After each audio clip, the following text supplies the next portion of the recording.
Kamusta na si Daddy? Tanong ko kay ate. He's dying because of you. Pagdidiin ang sinabi niya. Ikaw ang dahilan kaya kami naghihirap sa buhay na hindi ka man lang tumawag o bumisita sa amin sa loob ng 5 taon. Di ba sa ibang bansa ka naman nagtrabaho? Napatitig ako kay ate Feli. Paano niya na lamang nasa ibang bansa ako? Tumikhim ako at binuksan ang isang bote ng alak. Iinumin ko sana to nang bigla niyang hawakan ng braso ko. Ano, Sabrina? Iinom ka lang dito at hindi mo man lang pupuntahan si Daddy? Wala kang utang na loob. Tumaas na ang boses niya kaya napapalingon na ibang mga tao sa loob ng bar. Kakauwi ko lang ate Feli, bibisitahin ko si Daddy bukas. Pilit ko pa rin pinapakalma ang sarili ko. Huwag kang pupunta bukas kasi bibisita ang fiancé ko. She rolled her eyes. Baka magulat siya na may kapatid pala ako sa labas. Nakakahiya sa kanya. Si Daddy ang bibisitahin ko ate Feli. Dapat ka talagang mahiya kasi panigurado pera lang ang habol mo sa lalaki mapapangasawa mo. Saad ko at tumayo na para puntahan si William. Mommy, where are we going? Tanong ni Evara pagkatapos ko siyang bihisan. We'll meet my family. Sagot ko at sinimulang suklayan ang mahaba niyang buhok. Really? I'm excited! Pilit akong umiti habang pinagmamasdan si Evara na nagtatalon sa excitement na nararamdaman niya.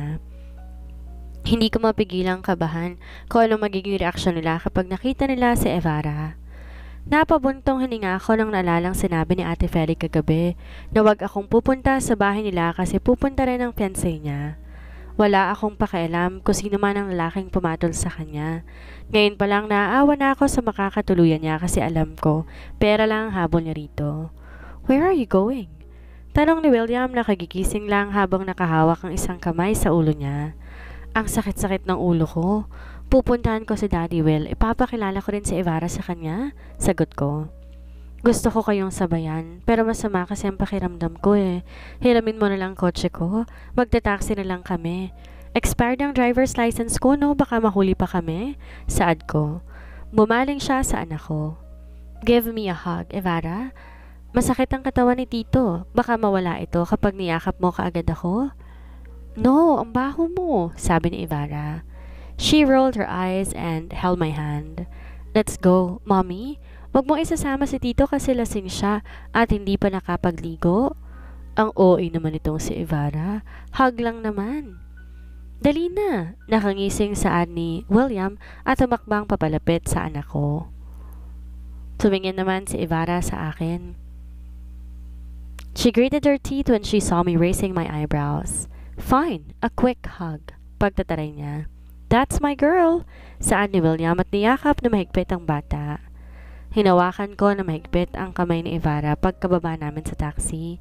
Napabuga ko ng hangin at pinasadahan ang tingin ng bagong bahay ng pamilya ko. May kalumaan na ito, parang haunted house. Muli kong tinignan sa cellphone ko ang larawan ng bahay upang makasiguro ko na tama nga ang pinuntahan namin. Mommy, is this your house before? Tanong ni Evara.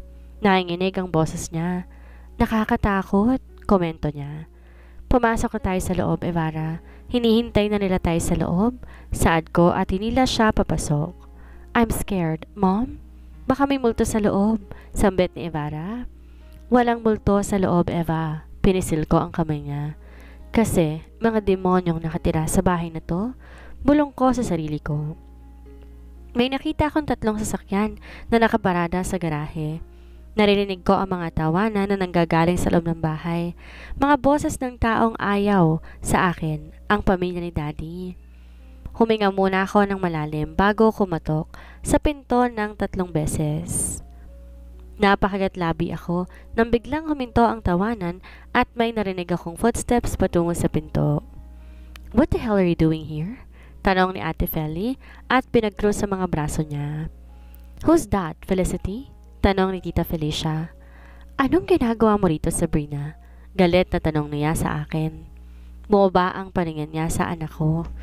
Dinala mo pa talaga rito ang anak ng amo mo? I'm here to see my father, Tita. Saad ko at sumilip sa loob pero biglang humarang ang kambal sa paningin ko.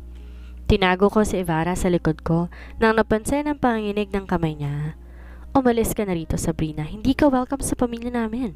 Pagtataboy ni Felix sa akin. Nandito ako para bisitahin si Daddy. Gusto ko siyang makita. Pilit ko pa rin pinapakalma ang boses ko. Hindi kanya kailangan, Sabrina. Matagal ka na namin kinalimutan, sabi ni Felipe. Ang kapal ng mukha mo magpakita rito pagkatapos mo kaming pahirapan. Sigaw ni Tita Felicia at itinulak ako. Mommy, namamao sa sambit ni Ivara. This is your daughter? Di makapaniwalang tanong ni Tita. Tumango ako. Yes, Tita. Payagan niyo ako makita si Daddy. Aalis kami agad pagkatapos? No, hindi ako papayag na makita mong asawa ko, Sabrina. Putol ni Tita sa sasabihin ko. Ngayon ka lang nagpakita sa amin pagkatapos ng ginawa mo. Tapos malalaman namin may anak ka na. Ano, babalik ka rito? Kasi hindi mo kayang buhayin ng batang yan at may sarili akong pera? Pagdidiin ko sa huling salita. Hindi ako pumunta rito upang bumalik sa pamilyang to. I can raise my child without you. Nandito ako para kay Daddy. At tumatapang ka na kasi may pera kami at kami na tong naghihirap. Ang lakas ng loob mong magpakita sa amin pagkatapos mo kaming iwan? Sigaw ni Ate Feli. Hindi na nga kayo ang ipinunta ko dito. Nandito ako para kay Daddy. Tutulong ako para sa operasyon niya. Hindi na kailangan, Sabrina. Nakahanap na kami ng taong tutulong kay Daddy. Putol ni Ate Feli sa sasabihin ko. Napabuntong hininga ko. Kahit 10 minuto lang, payagan niyo kung makita siya. Pag mamakaawa ko, shit, nandito na ang fiancé ko, baka makita ka niya. Saad ni Ate Feli at tinila niya kami papasok sa loob ng bahay nila. Bakit kasi ngayon ka napupunta? Reklamo niya at marahas na itinulak papasok sa loob ng isang kwarto na puno ng mga kagamitan na panlinis ng bahay. Binigyan niya ako ng isang pares ng uniforme na isinusuot ng mga katulong. Isuot mo, utos niya. Hindi ako katulong sa bahay na to, sabi ko. Suotin mo to kung ayaw mong mapahiya ang pamilya natin. Para kay Daddy ang ginagawa ko, Sabrina. Suotin mo to kung gusto mong makita si Daddy. Humugot muna ako ng malalim na hininga bago tinanggap ang uniforme. Siguraduhin mong makikita ko si Daddy pagkatapos ko tong suotin. Pagkatapos kong suotin ang uniforme, hinila niya ako papalabas ng silid. Binitawan ko ang kamay ni Ate Feli. Hinawakan ang kamay ng anak bago ko sumunod sa kanya. Ipagtimpla mo kami ng juice. Ihahatid mo ron sa kabilang kwarto. Doon ang kwarto ng Daddy. Utos niya at itinuro niya ang silid na pupuntahan ko. Sinunod ko ang inutos niya. Sabik ako na makita si Daddy. Napalingon ako sa kambal na nakita ko silang nagsasalin ng tubig. Tinapunan nila ako na masamang tingin bago iniwan sa kusina. You will stay here, okay? Bilin ko kay Ivara bago siya iniwan upang ihatid ang juice. Kumatok ako ng 3 beses bago binuksan ang pintuan. Para kong binuhusan ng malamig na tubig nang nakita ko si Daddy. Nakahiga siya sa kama at mahimbing natutulog. Sa gilid ng kama, nakaupo naman ang pamilya niya at nakatayong isang lalaki malapit sa bintana. Nakatalikod ito. Nakatingin silang lahat sa akin. Hindi ko na lang ito pinansin. Pakilagay na lang yan sa table. Utos si Tita Felicia. Sabrina Turner? Bigla akong naniga sa kinatatayuan ko nang narinig ko ang pamilyar na boses. Dahan-dahan akong nagangat sa lalaking nakatalikod kanina. Nabitawan ko ang bitbit kong tray nang napagtantong si Ryan Jacobs pala ito. Kilala mo ang fiancé ni Felicity? Di makapaniwalang tanong ni Tita Felicia sa akin. Ryan, magkakilala kayo ng katulong namin? Tanong niya rito. Mabilis akong umiling at tinuon ang paningin ko sa sahig. Nanginginig ang mga kamay ko habang pinupulot ang nabasag na mga baso. Hindi ako makatingin sa kanila. Hindi ako makapaniwala na si Ryan Jacobs ang fiancé ng kapatid ko. She's one of my employees before, sagot ni Ryan. Napamura ako nang biglang nasugatan ang kamay ko sa basag ng mga basong pinupulot ko. Nanlaki ang mga mata ko nang mapansin ang pagluhod ni Ryan at hinawakan niya ang kamay ko. May sugat ka, saad niya. Binawi ko ang kamay ko sa kanya. Ayos lang ako, sabi ko at mabilis at tumayo. Napansin ko ang malalim at pagtitig ng pamilya ko sa akin. Magtitimpla na lang po ako ng bagong juice. Wika ko bago sila iniwan. Napapikit ako sa sakit habang hinuhugasan ng tubig ang sugat ko sa hintuturo. Naghahanap ako ng gamot sa cabinet, ngunit wala akong makita. Mommy, are you okay? Tanong ni Evara na nakita niya akong tinatalian ng sugat ko ng telang pinunit ko sa damit ko. Yes, Eva, tipid kong sagot. Napahinto ako sa ginagawa ko nang napagtanto na baka makita siya ni Ryan. Binuhat ko ang anak ko at naghanap ng pwedeng mapagtataguan niya. Ngunit huli na dahil nakita ko naglalakad si Ryan papasok sa kusina. Nanigas ako sa kinatatayuan ko. Naparunok nang dumapo ang paningin ko kay Evara. Pinagmasdan to ng ilang segundo na para bang pinag-aaralan ang mukha ng anak ko. Babe, gusto ko makausap ni Mommy mamaya, sabi ni Ate Feli habang naglalagay ng lipstick. Ano ang gusto niyang pag-usapan namin? Tanong ni Ryan. About our wedding? Tumingin si Ate Feli sa akin. Napahagat labi ako nang bigla siyang halikan ng kapatid ko. Tapos ka na bang magtimpla ng juice? Tinaasan niya ako ng kilay. Pinulupot niya ang kamay niya sa bewang ni Ryan. Kanina pa nauuhaw ang fiancé ko. Pagdidiin niya sa sinabi niya. Magtitimpla pa po ako, Ma'am Felicity, sagot ko. Biniba ko si Evara sa upuan at binigyan ng tubig. Bilisan mo, bagal-bagal mo talagang kumilos eh, reklamo ng kapatid ko. Palihim kong kiniyom ang mga kamao ko. Sige po, tipid kong sagot at ngumiti. Sinulyapan ko si Ryan at Felicity. Nakaupo silang dalawa sa harapan ni Evara. Napapansin kong palihim din sinusulyapan ni Ryan ang anak ko, kaya binilisan ko ang pagtimpla ng juice upang makaalis na kami dito. Kaninong anak to? Tanong ni Ryan. Ito na po ang juice ninyo. Singit ko at maingat na nilagay sa ibabaw ang mesa ng kanyang mga baso. Anak siya ng bagong katulong namin dito sa bahay, sagot ni Ate Felicity at nag-angat ng tingin sa akin. Mabuti naman at pumayag kayo na patirahin ang anak ng katulong ninyo, komento ni Ryan. Sinubukan niya na agawin ang atensyon ni Evara, ngunit abala to sa panonood ng videos. We had no choice, nagmamakaawa kasi. Walang mag-aalaga sa anak niya kasi iniwan na siya ng asawa niya, di ba Sabrina?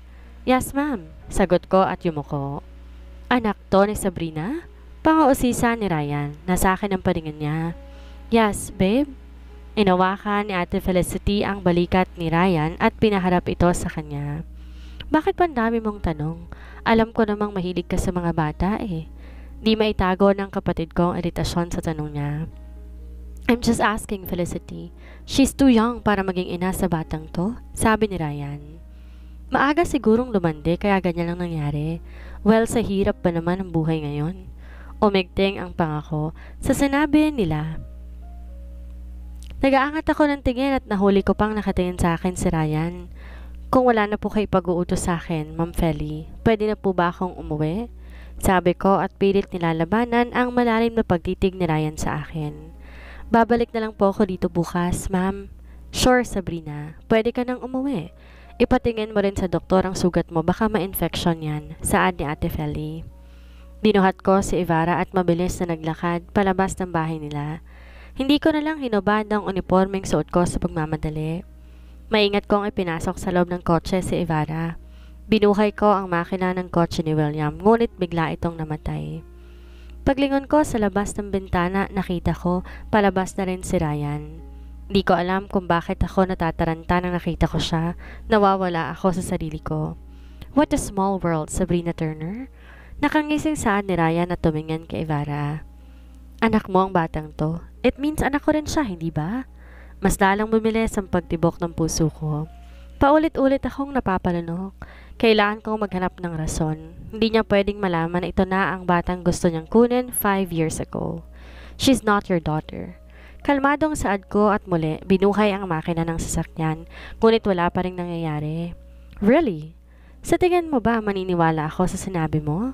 Kuhang-kuha niya ang mukha ko, Sabrina. May karapatan ako sa batang to. Hindi mo nga siya anak. Dapat takip ako sa bibig ko kasi medyo napalakas ang pagkakasigaw ko.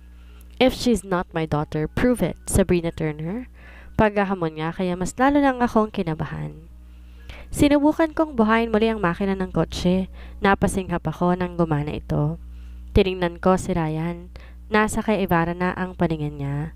Sinara ko ang bintana ng kotse. Narinig ko pa ang malakas na pagmura niya. Hinawakan ko na mahigpit ang manabela at pinaharurot ang kotse paalis. Nakahinga lang ako ng maluwag nang nakalayo na ako sa bahay ng pamilya ko. Pagbalik naman namin sa kondo ni William, si Marisa nagbukas ng pinto sa amin. Lumingali nga ako sa paligid at hinahanap si William. "Anong ginagawa mo rito?" tanong ko kay Maris. "Go to our room, Evara," saad ko pagkatapos kong tanggalin ang headphone niya. "Ikaw dapat ang tinatanong ko, Sabrina," sabi ni Maris, kaya umigting ang pangako. "Ang lakas din ng loob mong bumalik dito pagkatapos mong lokohin si William, no?" Pinagkrus ko ang mga braso ko. May karapatan akong pumunta rito kasi magiging ama na siya. Nangunot agad ang noo ko na ipakita niya sa akin ang pregnancy test. "Nababaliw ka na ba? Sa tingin mo mapapaniwala mo ba si William ang ama ng batang nasa sinapupunan mo?" "I'm 10 weeks pregnant, Sabrina. At si William ang ama ng batang to," proud niyang sabi. I rolled my eyes. "Wag mong gagamitin ang batang yan para lang balikan ka ng kaibigan ko, Maris. Konting respeto naman sa sarili mo. Ganyan ka ba kadesperadong makipagbalikan kay William?" Sabay kaming napalingon sa pinto nang bumukas ito at pumasok si William. Agad kumunot ang noo niya nang nakita niya si Maris. Nanlaki ang mata ko nang bumilis ang paglalakad niya at kinaladkad niya palabas ng kondo si Maris. "Ang kapal-kapal ng mukha mo na magpakita pa sa akin matapos mo kong lokohin," sigaw ni William at marahas na binitawan si Maris. "William, magkakaanak na tayo," sabi ni Maris at pinakita niya ang pregnancy test. "Magiging daddy ka na?" Napatakip ako ng bibig nang bigla siyang sampalin ni William. Napahawak si Maris sa pisngi niya at dahan-dahang tumingin kay William. Nangilid ang luha sa mga mata niya. "Buntis? Ilang buwan akong hindi umuwi sa Pilipinas tapos mabubuntis kita?" Ngumisi si William. "Sa tingin mo ba madadala mo ako sa ganyang scheme, Maris? Hindi ko anak ang batang nasa sinapupunan mo." "William," sambit ni Maris. Bumagsak na ng tuluyan ang mga luha niya. "Umalis ka na, Maris. Ayokong makita pa ang pagmumukha mo." "William, ipapalaglag ko ang batang to kung hindi mo ako babalikan." "Ipalaglag mo kung gusto mo. Maris, anak mo naman yan. Anak niyo ng lalaki mo. Wala akong responsibilidad sa'yo, Maris, kaya wag mo akong tatakutin. Kapag may nangyaring masama sa akin, sisiguraduhin ko ikaw ang pagbibinta ng lahat, William." Pagbabanta ni Maris bago to padabog na naglakad paalis ng kondo. Tinapik ko ang balikat ni William habang hinihilot ang ulo niya. "She's crazy," sabi ko habang tinitingnan si Maris. "Yes, she is," tugon ni William at padabog na umupo sa couch. "Kamusta pala ang lakad ninyo?" Bigla siyang napatitig sa akin. "Bakit ganyan ang suot mo?" Kinuwento ko kay William ang mga nangyari noon pero di ko sinabi na ama ni Ivara ang lalaking pakakasalan ng kapatid ko. Pati siya hindi makapaniwala. Napapatulan si Ate Felicity ni Ryan Jacobs, ang namumuno sa Jacobs Group of Companies. "Kailan ka ulit bibisita doon? Sayang naman di mo nakausap ang daddy mo," wika ni William. "Susubukan ko. Baka hindi wala ang fiancé ng kapatid ko," sagot ko. Sabay kaming napalingon ni William sa pinto nang marinig namin ang malakas na pagkatok. "Ako na magbubukas," sabi ko at naglakad patungo doon. "Sandali lang," sigaw ko nang napansing palakas na ito ng palakas. Humigpit ang pagkakahawak ko sa pinto na nakita ang taong dahilan kung ba't ako napilitang lumayo at kalimutan ang pamilya ko. "Sino yan, Sabrina?" tanong ni William at tumakbang papalapit sa akin. "Sabrina Turner, it's been a while," nakangising sabi ni Edward at bumaling kay William. "Namimiss mo ba ako?" Nakangising tanong ni Edward. "Sa poder ni Engineer Harrington ka lang pala nagtatago." Hinila ako ni William at tinago sa likod niya. "Anong ginawa mo rito sa kondo ko?" "Gusto ko lang kunin ang pag-aari ko, William. Ibigay mo sa akin si Sabrina kung ayaw mo ng gulo," sabi ni Edward. Humigpit ang hawak ko sa damit ni William. "Gusto ko lang kunin ang pag-aari ko, William. Ibigay mo sa akin si Sabrina kung ayaw mo ng gulo." "Hindi mo siya pagmamayari, Mr. Lazarus," sabi ni William at hinawakan ang kamay ko. "Sabrina Turner is not yours." Tumawa si Edward at sinipa ng malakas ang pinto. Marahas na pumasok sa loob ng kondo mga tauhan niya. Bumilis ang pagtibok ng puso ko nang pinapalibutan nila kami at may barel na nakatutok sa ulo ni William. Ibibigay mo ba sa akin si Sabrina o hindi? Tanong ni Edward at tinutok niya rin ang hawak niyang baril sa ulo ni William. Bibilang ako ng 3, William. Ibigay mo sa akin si Sabrina kung ayaw mong mamatay. Hindi ako sasama sa'yo, Edward. Kaya tigilan mo na ako, sigaw ko. Binenta ka na ni Antonio sa akin, Sabrina. Nang nawala kang parang bula, sinubukan kong bawiin ang pera ko, ngunit ayaw na nang ibalik sa akin. May karapatan ako sa'yo dahil binibenta ka ng sarili mong ama sa akin. Humakbang siya papalapit sa amin, pero pinigilan siya ni William. Hindi ko ibibigay si Sabrina sa'yo, sabi ni William. Huwag kang mangialam dito, William. Hindi ako magdadalawang isip na patayin ka kung magmamatigas ka rin at naputo lang sasabihin ni Edward nang may narinig kaming malakas na pagputok ng baril. Nanlaki ang mata ko na nakitang nakandusay na sa sahig ang iba pang mga tauhan niya. Napamura ako nang bigla hawakan ng tauhan ni Edward ang braso ko. Kinagat ko ito. Sinipa ang pagkalalaki niya. Nilingon ko si William. Pilit niyang nilalabanan at inaagaw ang baril na hawak ng kalaban. Dumapa ako at gumapang upang kunin ang baril na nasa sakit. Nanlaki ang mga mata ko nang pulutin nito ni Edward at tinutok sa akin. Napalingon ako sa lalaking nakasuot ng face mask, nakakarating lang, at tinutok ang baril niya kay Edward. Siya siguro ang bumaril sa mga tauhan ni Edward. Huwag mo siyang gagalawin kung ayaw mong basagin kong bungo mo. Napalunok ako nang narinig ang sinabi ni Ryan. Napatitig ako na ilang segundo sa kanya. Ngumisi si Edward at hinarap si Ryan. Hindi ako natatakot. Iputok mo to kung gusto mo. Paghahamon ni Edward at hinawakan ang baril ni Ryan. Shoot me! Napansin ko ang panginginig ng baril ni Ryan. Para siyang natatakot sa gagawin niya. Nahuli ko siya na lumingon sa akin. Dahan-dahan naman akong bumangon, sinipa ng malakas ang binti ni Edward kaya nabitawan niya ang kanyang hawak na tungkod. Napalingon ang mga tauhan ni Edward sa kanya nang bigla itong sumigaw sa sakit. Humugot ako ng malalim na hininga, sinipa ang kabilang hita niya. Nang subukang lapitan ako ng mga tauhan ni Edward, hindi nila nagawa kasi nakatutok ang mga baril na hawak ni William at Ryan sa kanila. Kalad ka rin nyo ang amo ninyo, paalis, bago pa maubos ang pasensya ko. Maotoridad na utos ni Ryan at pinaputukan ng tuhod ng mga tauhan ni Edward. Don't shoot them, sagaw ni William. Nanginginig ang mga kamay niya pero parang bingi si Ryan. Muli niyang pinaputukan ng mga tauhan ni Edward sa paa. Aalis kayo rito o tatapusin ko ang mga buhay ninyo. Pinasadahan ng tingin ni Ryan ang mga tauhan ni Edward na gumagapang palapit sa amo nila. Bibilang ako ng 10. Kailangan niyong makalabas sa lugar na ito kung gusto niyo pang mabuhay. Kahit hirap na hirap sa paglalakad dahil may tamang mga tuhod at paa nila, sinubukan nilang buhatin ang katawan ni Edward. Ang mga kasama nilang wala ng buhay ay hinila nila paalis ng kondo. Palakasin mo muna ang mga buto mo bago pabalik dito, Mr. Lazarus. Malapit ka nang mamatay kaya magpakabait ka na at tigilan mo na si Sabrina. Sigaw ni William nang sumakay na sila sa elevator. Nakahinga ako na nakitang umalis na ng sasakyan ni Edward. Nilapitan ko si William at chinek kung may sugat ba siya. Napalingon ako kay Ryan nang hubarin niya ang face mask niya. Ryan? Hindi makapaniwalang sambit ni William at mabilis na yumakap dito.